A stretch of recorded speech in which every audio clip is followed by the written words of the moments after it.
All right, good morning, Texas and everywhere beyond Texas. We are, man, it's October 30th. It's the end of October. It's our last Thursday in October, which is very cool. Anyone have any gratitude, any shout outs, or any announcements before we get started this morning? Kevin, good morning.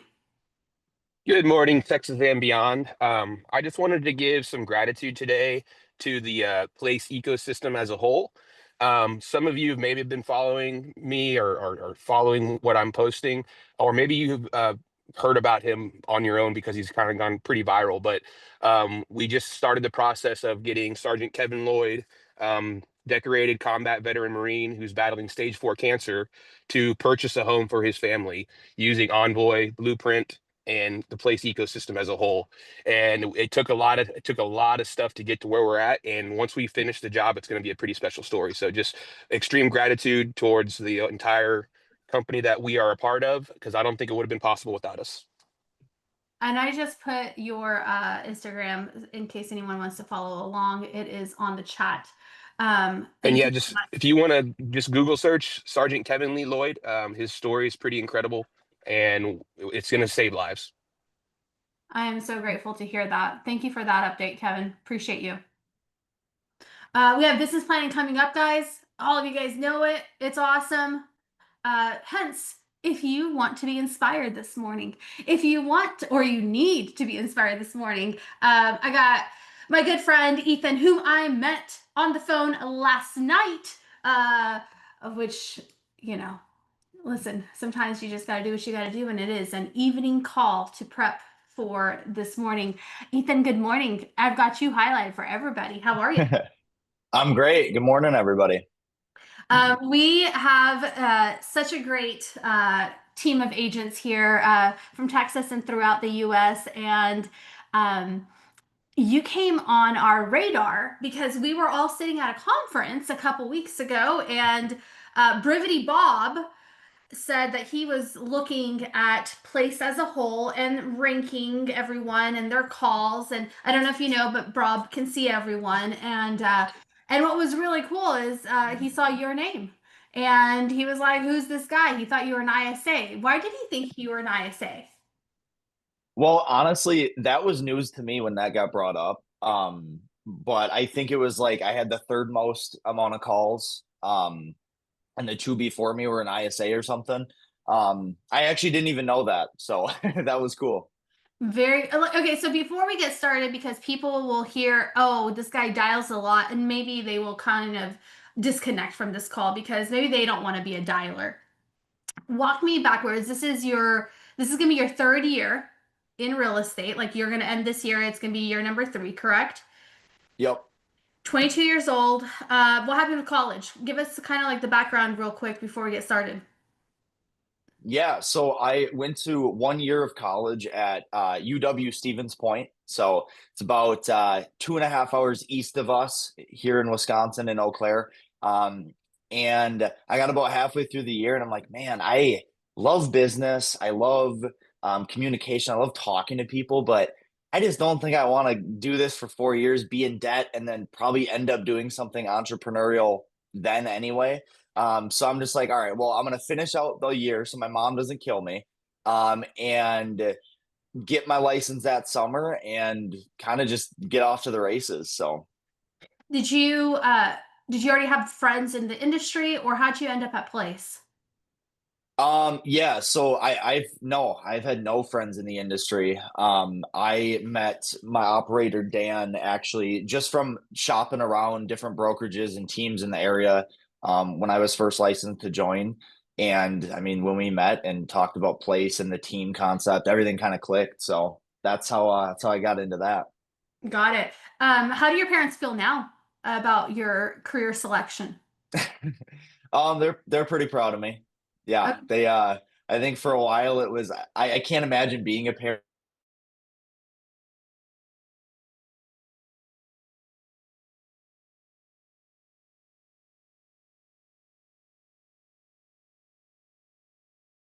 definitely not. So Absolutely.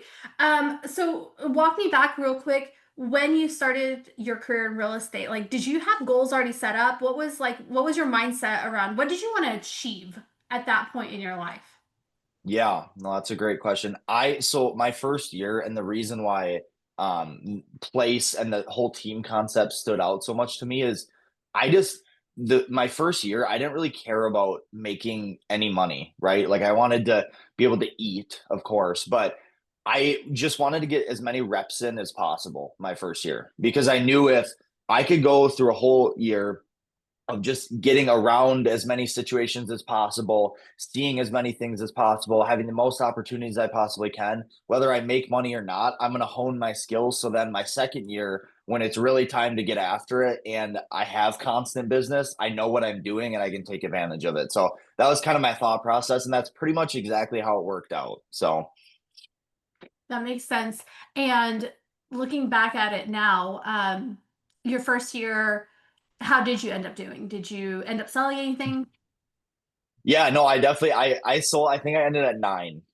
Okay, great. So, I sold a few. I drove a lot. I took literally every opportunity I could get. Um, and yeah, honestly, I Okay, would so you probably you weren't rolling in money yet. How did you keep your mindset up? Because nine isn't like, wow, oh my gosh, this guy's gonna be a killer. right, right. I don't know. I think at the end of the first year, I started to get some things rolling to where I got a couple pendings, and that was the first time I had like two at once, and I was like, holy crap, like I could maybe do this. I just got to stack one more and then one more, and if I always have pendings, this could actually be something where I can make an amount of money where it's like a normal job. So that happened at the end of my first year, and it really showed me like, okay, I can actually do this, and this is like possible to do. I always had the confidence that it was going to work out, but that was the first actual taste of it. So I think the end of that first year really, really, really helped me keep pushing. So Where did your confidence come from? man, that's a good question. I think failing, honestly, I failed a lot my first year. Um, and just being receptive to failing and making sure that every time I do fail, I step back and learn from it. That's literally that was everything, to be honest. I took every opportunity. I'm not kidding. Like there was, $50,000 trailers that I would show 2 hours away. There was stuff I was doing at 9 o'clock. I literally every single thing I could do, I took, and I failed, even if it was scary, even if it was a far drive. And yeah, that just kind of it made me learn quicker. So How was your second year then? second year, so I ended the year at 40 on the dot, my second year. So all that momentum I built my first year, whether I made money or not, but all that momentum I built, all the skills I learned just compounded like crazy in my second year. And I came out the gates really, really hot that winter. And yeah, I just got after it my second year and continued to fail too. Continued to fail. Learned so much again, and I'm still learning. Like I'm not even close to um as good as I want to be. And I'm still always learning and doing scary things. And I think that's the most important thing, for anyone. How many hours were you working back then? I'd say at least 10 hours a day. Yeah. And that was weekends too, 100%. Got it. How does Yeah. life look like now? Well, I still work a lot. I would say it's still around the same You're amount, but 22. Like, I hope, right. okay, if anyone's in Exactly. their 20s on this call, I hope you're, guys, for everybody who's not in their 20s on this call, as you get older, I mean, it gets a little bit harder. Like, you're, like, maybe not you guys, but me. Like, you get more tired. Yes, and then you cough. And the reality is, in your 20s, you have the most energy. So absolutely, for our 20-year-old crowd, and there's a lot of you, this is an opportune time for you. Absolutely. Okay, so you're working a lot, which is something that, listen, here's the deal. If you want to sell 70 homes, you're probably going to work some. But you've added some leverage this year. Can you talk to us a little bit about like, kind of what that's been looking like? And then I want to Yeah, jump into nitty gritty of like market and like what you're saying and how you're getting your business. of course. Yeah. So at the start of this year, I added a TC. So our team has always had a TC we could leverage, which was awesome. But this is more of like a personal assistant slash TC hybrid. So he's doing a ton of tasks for me, contract stuff, pulling contacts and putting it into a dialer. So that has been a huge, huge help. Just like, when I'm on the road and I need something signed and sent out or whatever, he's always there. So I mean, that has been huge, huge, huge. A coach too. I mean, that's like a form of leverage. I don't think like it's kind of underrated in my opinion. It's not leverage in the fact that it necessarily frees you up more time, but if you're getting a different angle at things and you're creating new ideas to make you more efficient, that's leverage, right? So shout out Coach Jaime. But yeah, so that was a huge thing too, where having a coach was just, I mean, that's awesome. That's awesome. So I love gives that. me a whole new perspective on things. So you're following the place leverage model is what it sounds like. You have a virtual professional. Is it a girl, boy? What's their name? Their name's Charles. Charles. So Charles, shout out Yep. Charles, is really like your team already has a transaction coordinator. However, Charles is all about you. When Right. like anything you need, you go to Charles. Charles helps you out, right? So it's your own Yep. personal virtual professional. You have a different perspective through a coaching relationship through Forward. Once a week, twice a week. What does that look like? Once a month? Once a week, Once a week, 30 minutes, 20 minutes, an hour. What's that look like? 30 minutes. 30 minutes. Copy that. How do you prepare for that? Do you prepare at all? I do, yeah. I mean, sometimes I have more things to talk about and sometimes I have less. I would say the biggest thing is like as I'm going through the week, and it's not like we only talk in that 30-minute time block, right? Like I'm always texting, but I'm trying to figure out through the week, like, all right, boom, this was a pain point that I want to talk about. This is a pain point that I want to talk about. And I'm writing that stuff down so I'm, prepared to utilize. At the end of the day, you pay a coach, right? It would kind of be a waste of your time and money if you're not coming in with, hey, I have this, like, what are your thoughts on it, right?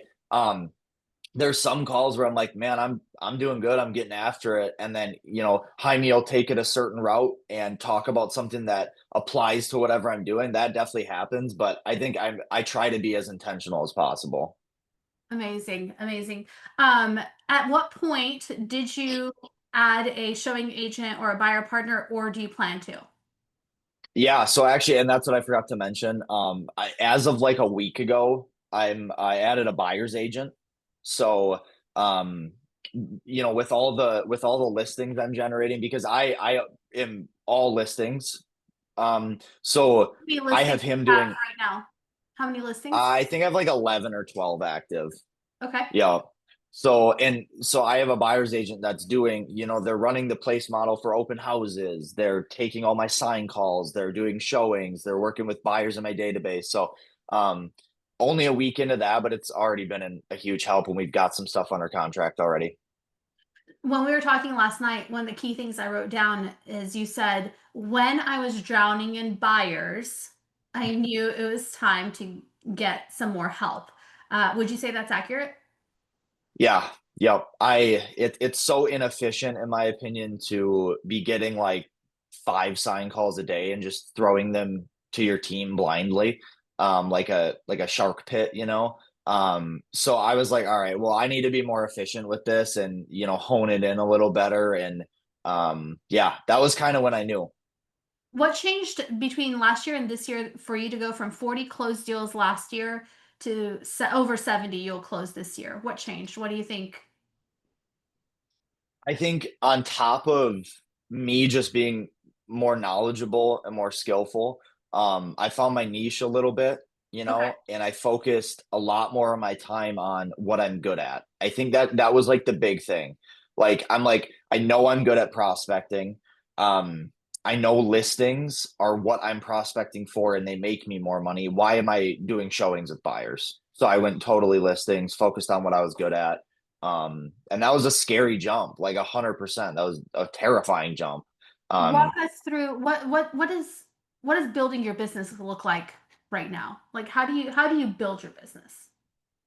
Yeah, so right now it's a lot of just squeezing all the juice out of every single opportunity I get on the listing side of things. So if I have a listing, it's open houses, it's prospecting around it, it's taking full advantage of sign calls, everything like that. That's just building our business down the road.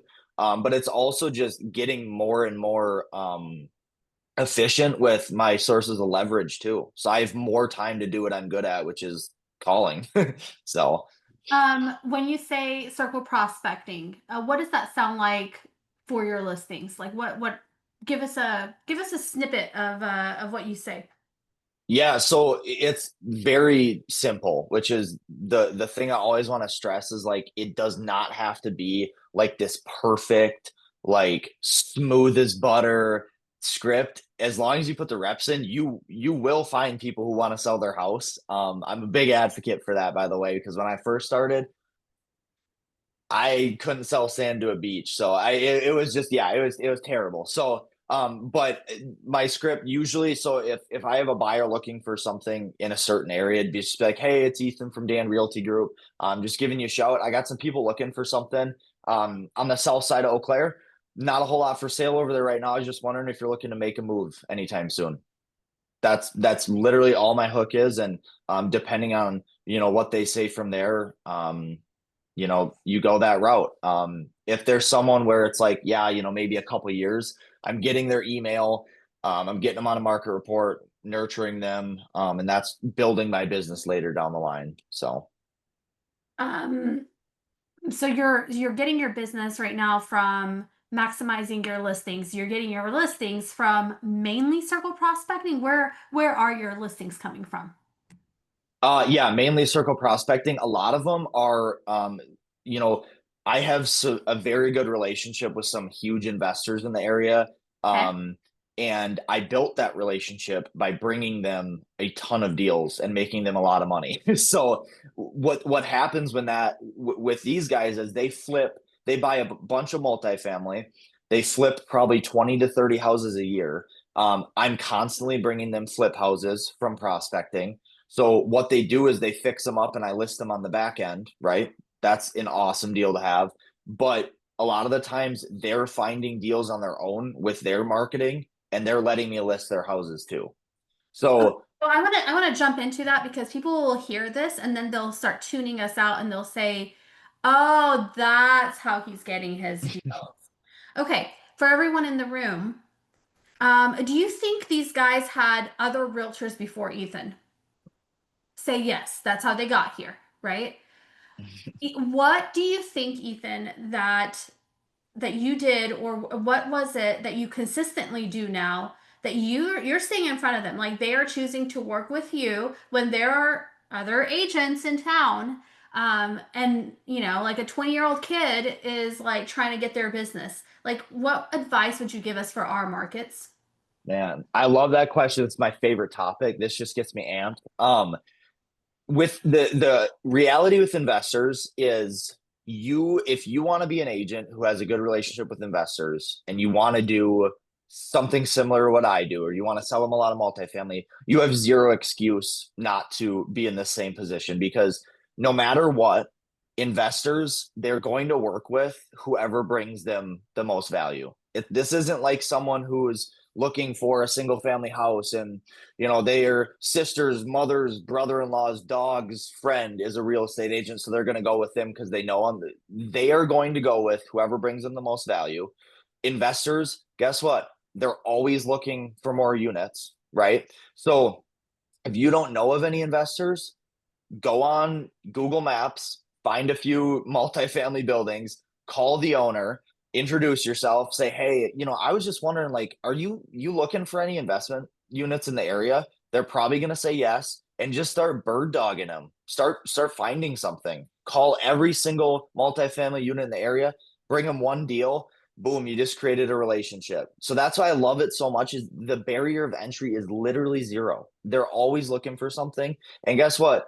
they're expecting your call. Like when you say, "Hey, it's Ethan from Dan Realty Group," and you call this investor, they're expecting you to say, "Hey, are you going to sell your property?" But if you hit them with, "Hey, I'm on the hunt for some multifamily," like, are you by chance looking for anything? I'm always coming across stuff off market.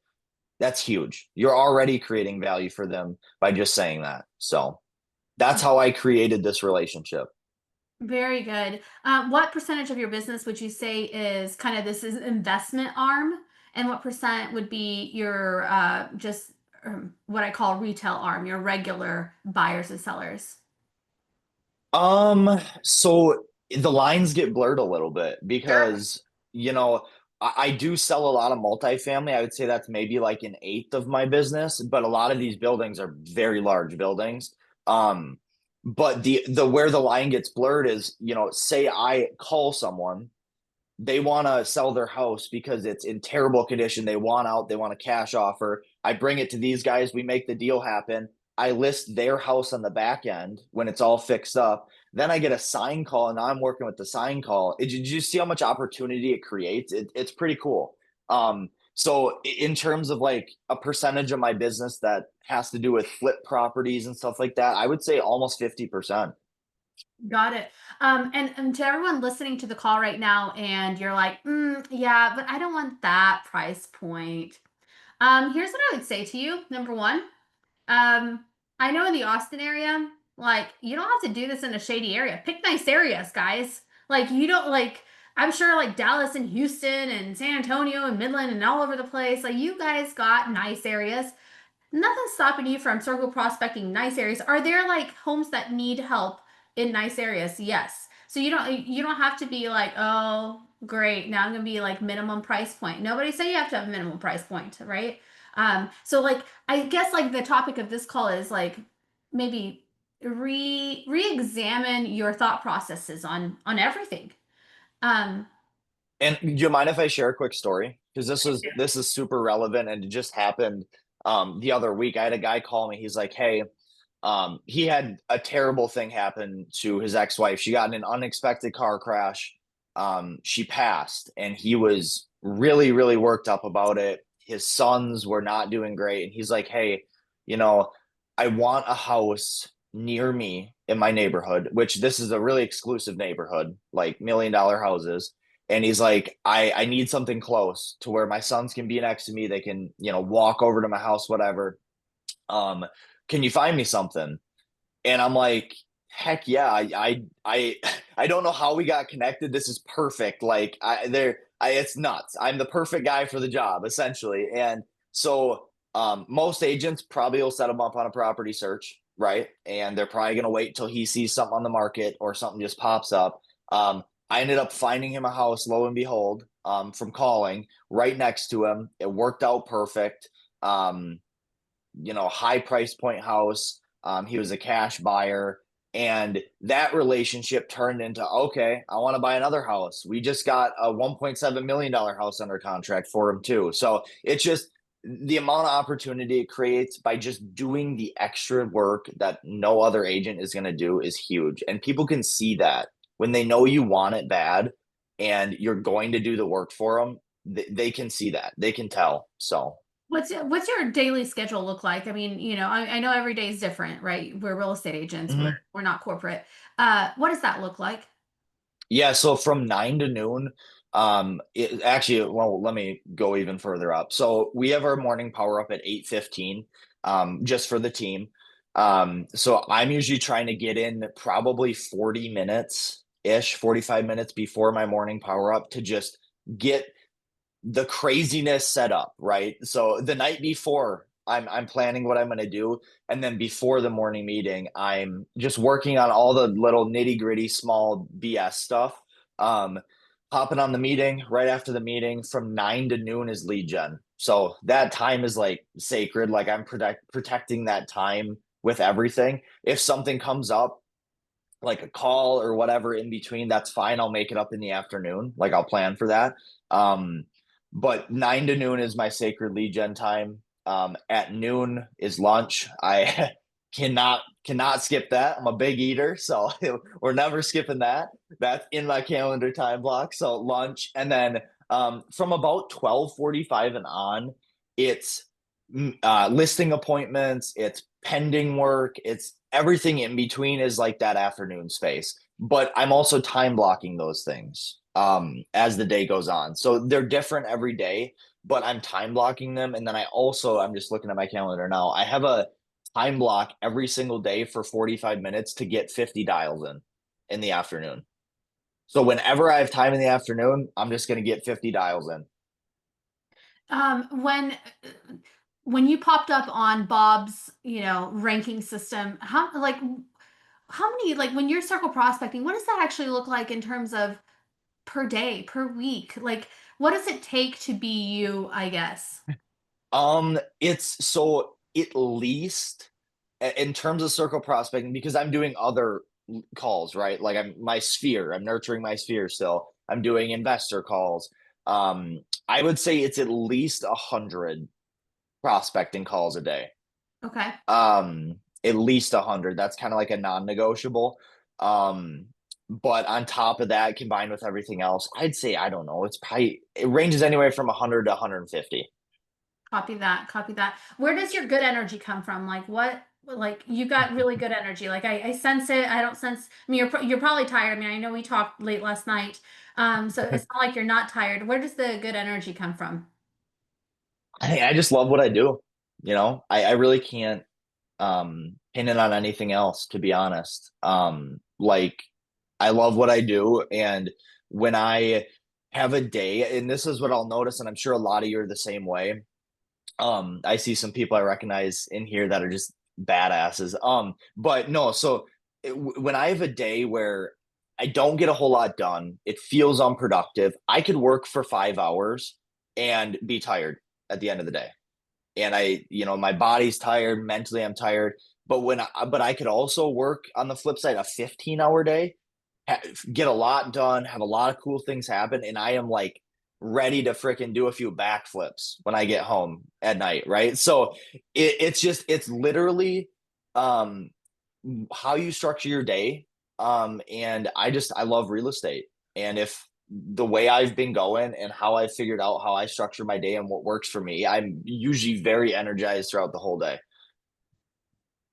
What questions do you guys have? Pop them in chat or raise your hand. Right now, Ethan, your business is about 10 what we would call true buyers, aka like families, about 30 investors, and 30 sellers. That's where you're kind of like your mix is coming from, would you say? About 70 clients, 30 of them about Yep. sellers, 30 of them about investors, and about 10 like regular like family buyers. Yes?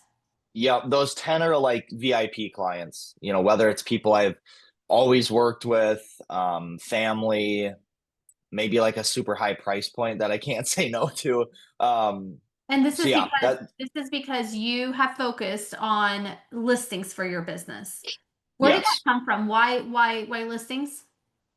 So last year, end of the year, it might have even been business planning last year, which by the way, it's awesome that we do that because I don't think any other, real estate groups outside of place really do that like we do. But we looked at, business planning. I'm like, man, I make all my lead gen and all my tasks are geared towards listings. I make way more money with listings and it's less work. Why would I keep driving around doing showings and work with buyers? So, luckily, I was at a point where I wasn't going to go completely broke if I made that jump right away. Um, but it also motivated me to work harder to get more listings. But I also had more time to work harder without doing buyers. So I guess to answer your question, in a short sentence, it would be like I was at a crossroad. It was either buyer's agent or only listings. Not Sure. buyer's agent, sorry, showing assistant or only listings.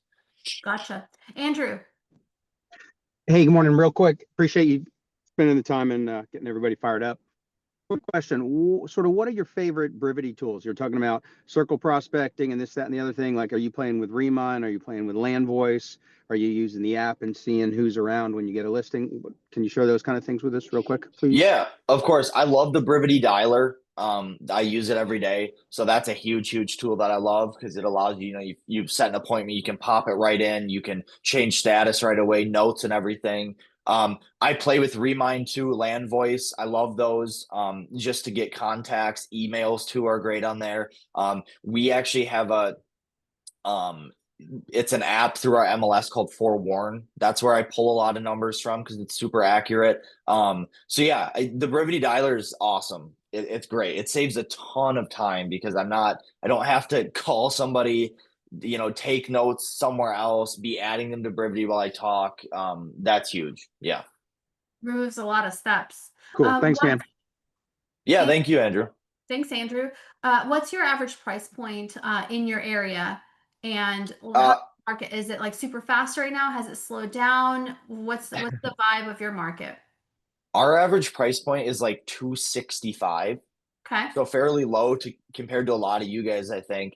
And then I mean days on market's 50, 60 days right now. So it's by no means quick. What how quickly are you able to sell yours and how are you having those conversations with your sellers? Yeah. Honestly, I love that the market's terrible because guess what? When I go in that listing appointment and I tell them I'm not just gonna list your house and like let a buyer's agent bring a buyer, I'm going to make 500 calls the first week and go on the offense and try to find you a buyer. That's a huge appeal to them, especially when they talk to another agent and they're shopping me around. Um, that's a huge value add for me. My most of my listings, I'd say they sell under 2 months for sure. Most under a month. So you got to hold enough listings in order to get enough calls that come in, enough to be able to turn them because your turn times are not 5 days. Right. Those are good days, and those days are coming. Like those days are not forever gone. If you haven't been in Yeah. real estate a long time, guys, like those of us who have been here 5, 10, 15, 20 years, right? I see the Deldys and the Elizabeth Gassos, like Ann Mannings, the people that have been here a long time. We know that's coming. You just got to be in the business when it does come, right? But today they're not being flying off the market in 5 days. It might take you 2 months, and that might be your market. Um, right now, I want to go back to one thing. When you had buyer leads, like last year when you were selling 40 plus, right? Um, and this year, when you're doing 70 deals, when you had buyer leads before you had your showing partner, how did you handle those? Like, what'd you do with them? Yeah. It was just driving or paying someone to show it. Okay. Which was If you super if you did it inefficient. if you didn't want to work those leads that came in that from your listings, what happened? Like, did you put them out to the team, or did you just like not ever respond to them, or what happened? To be honest, and this is something I learned, and I grew from that second year, I was not in a mind state of like, okay, I got this sign call. How do I leverage it and make sure that I have time to do other things? I was just taking it. I was taking every opportunity still. So if I had a sign call on a listing far away or whatever, I was working them all. Yep. And then this year, you what did you, anything change? Yeah, for sure. It was all right. I'm not gonna work with buyers. I'm gonna leverage them out. I'm gonna focus on what I'm good at, so I have more time to be calling and I have more time not only to be lead genning, but just focusing on selling my listings. Right. If I was still working with buyers, I would not have the time to, talk to someone like, hey, this is what I'm gonna do the first couple weeks we're listed, and I wouldn't be able to deliver. Got Not it. there's no way. Yeah. Do you have a couple people on the team that you would refer them to on your own team, or what did that look like?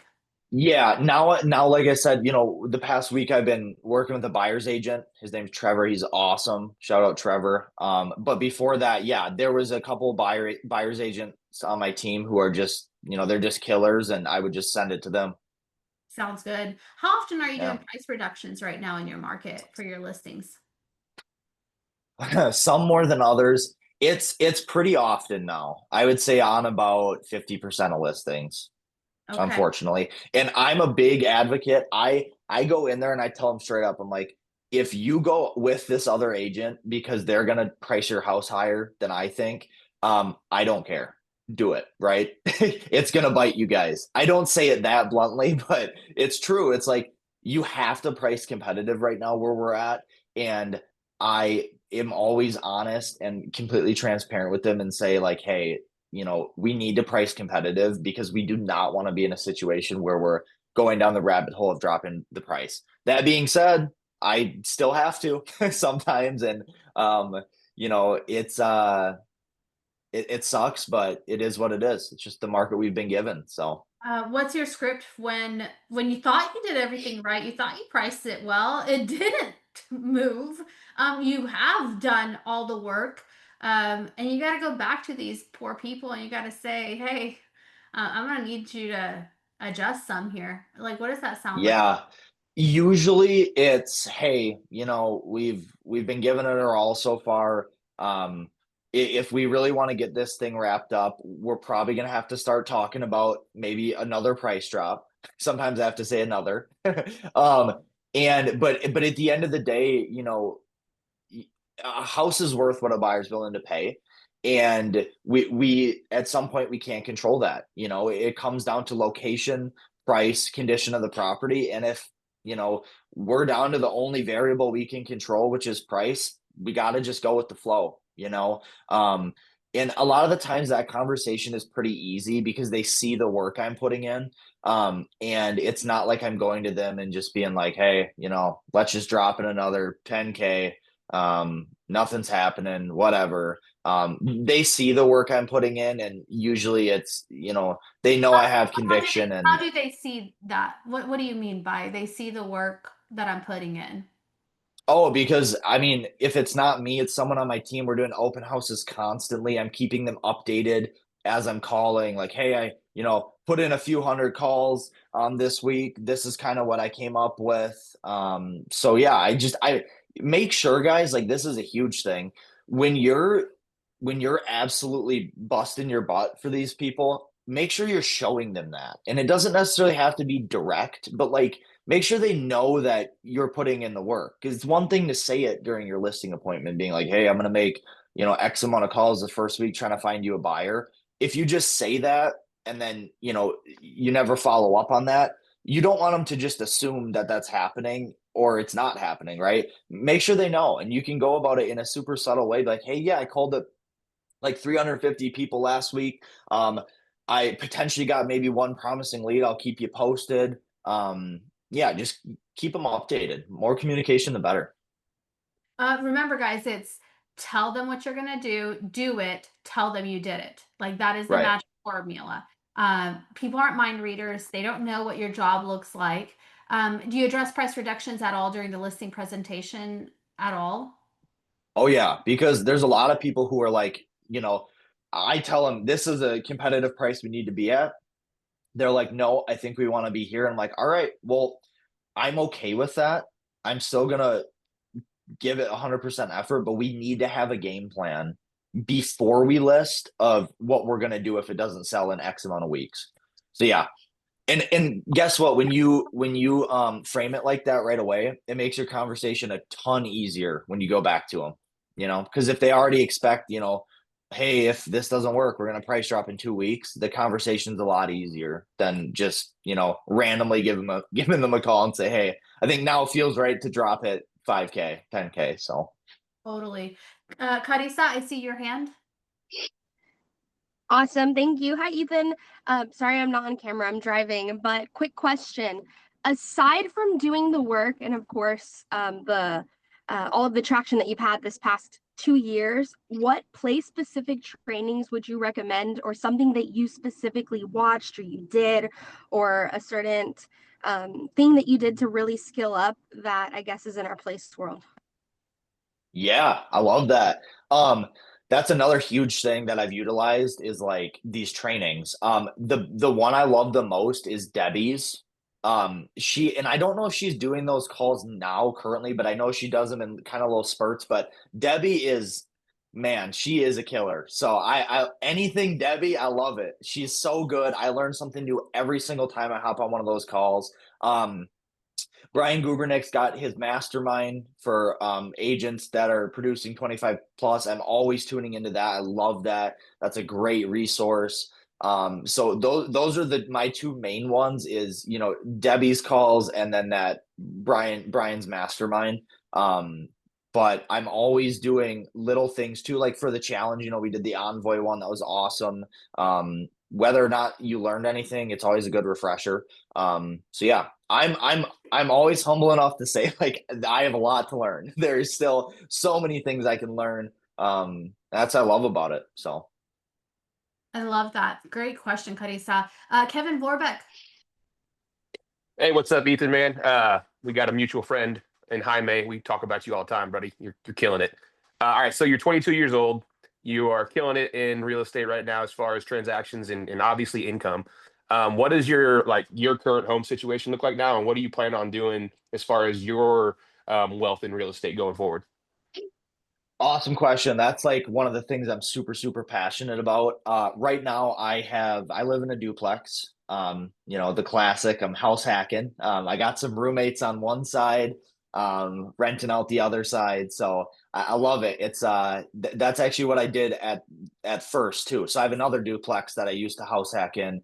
The one I live at now is just a little nicer, and it's closer to work. So yeah, house hacking, man, that's the way to do it. My goals in the future are to just keep scaling. I don't necessarily think I want to have 1,000 units at one point, but I'd love to have some, maybe like 50 to 100 that I can sit on, and have something to do, a little bit later on as far as managing them. I love that stuff too. So Oh yeah, I love that, man. House hacker myself, so you're speaking my language. heck yeah, dude.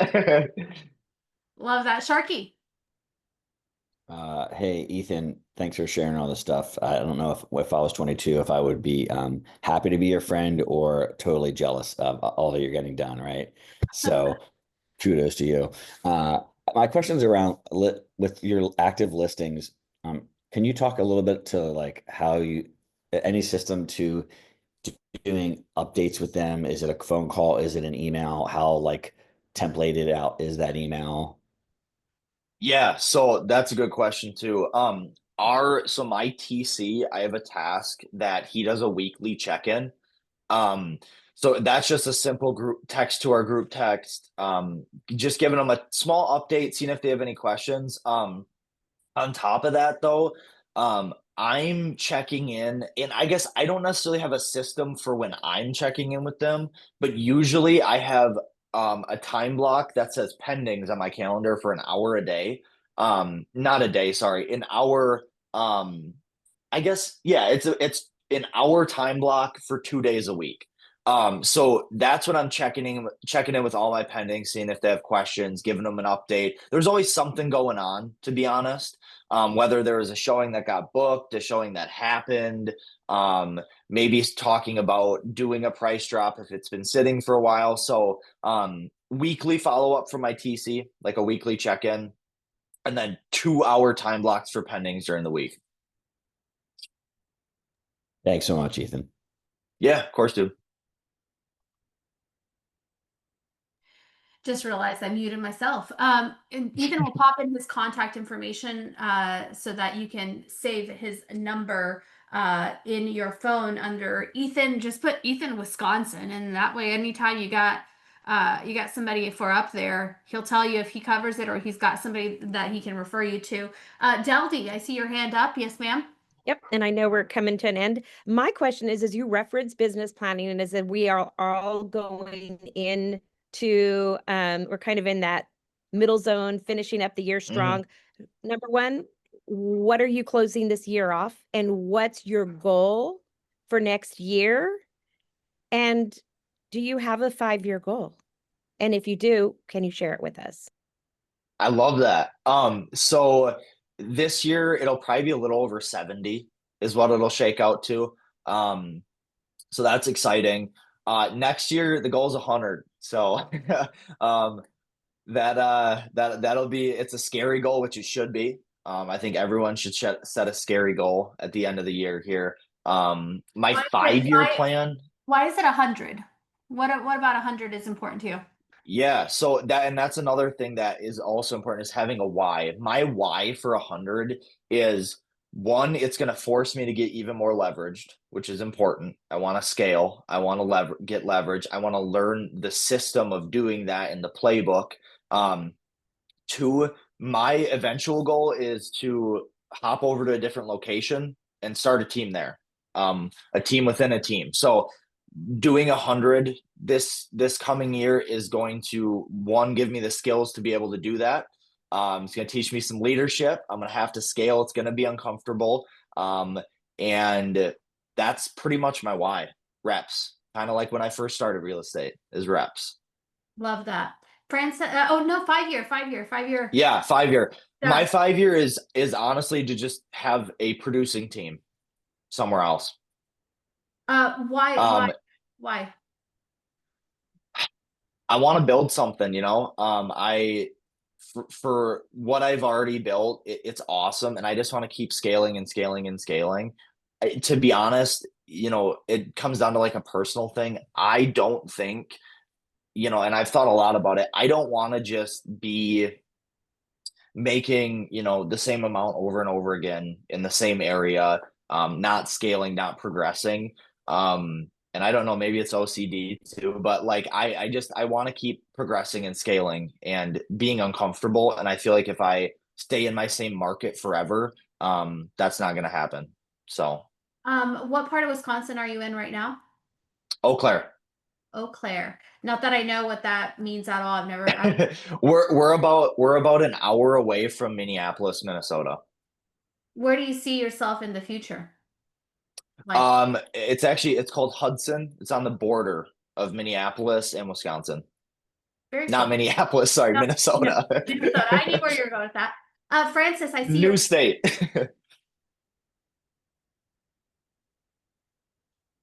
Can you hear us, Francis? Oh, can't hear you, Francis. Okay, we'll come back. Can you hear me? Oh, yep, we gotcha. Yeah. Okay, perfect. Good morning. Thank you, Ethan, for all the great takeaways. So I'm a new agent. So what would be your best advice for new agents out there?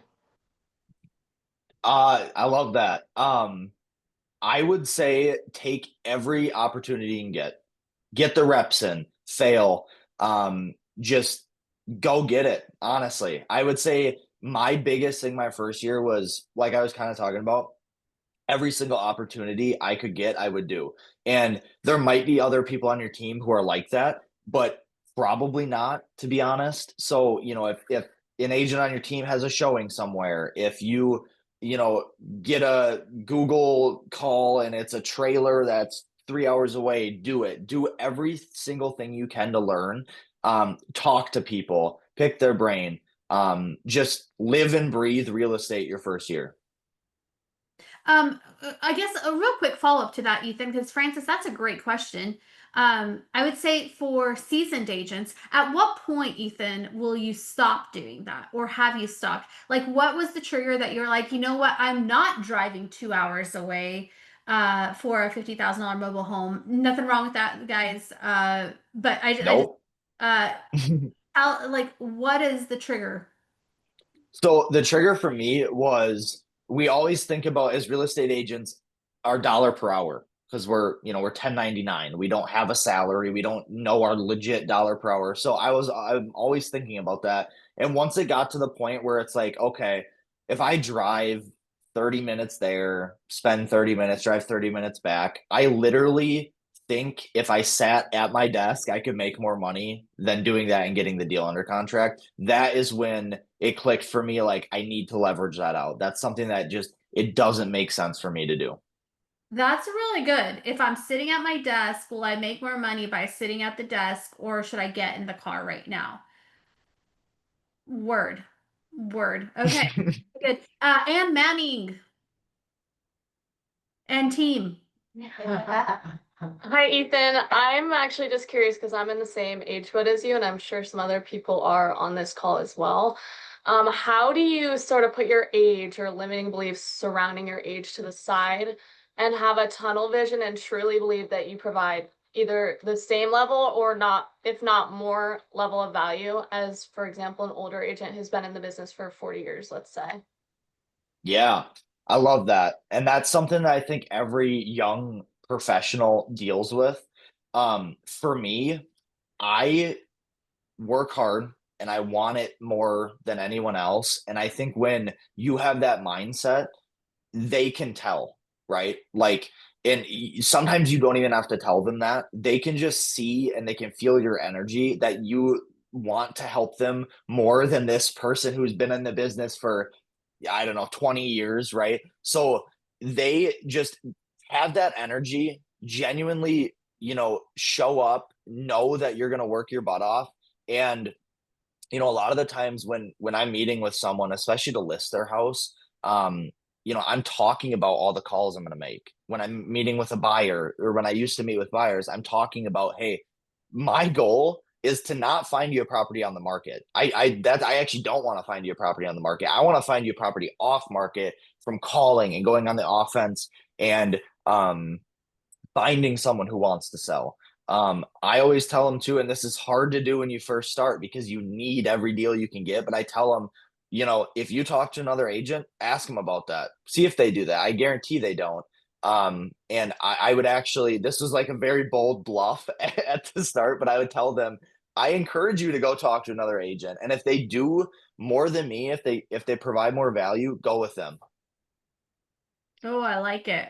I like it. Just be confident. Be confident. I think when you've got a work ethic and then you put work behind the work ethic, I think it's confidence comes from that, right? Like Right. confidence comes from the work. I don't know if you guys noticed, but when Ethan speaks, whenever someone asks him a question, he's got a structure, whether he's aware of it or not.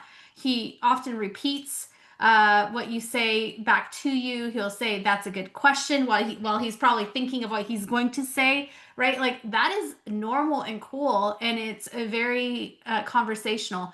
I want to wrap this up with I'm going to put his phone information in here again for everybody. And in December, I want to invite Ethan back specifically because as a young agent, or whatever your age is, it doesn't matter. If you don't yet own a property or you want to own more properties, just kind of talking about how he's building his investment property empire. I think what you said last night was quote unquote, "Oh shit, you need money for buying properties." Yep. And so I want to talk to him about how the steps he took to get into his first property, some of the creative financing that he used, and how he sees himself buying more properties next year. So I want to take it down that road and less real estate-y. But by the way, nothing happens unless you obviously sell some houses, right? That's part of Right.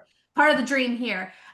So Ethan, his number is 715-797-6631. Plug him into your phone. He's a cool guy, cool friend that you guys can have. The place Empire is growing, obviously, which is super exciting for all of us. We're adding 400 more teams, and again, there's standards around that. We can't just hire like a bunch of teams just because they want to be here. A bunch of people want to be here, but like you said, it takes that 100 deals to be a place operator. So pretty awesome.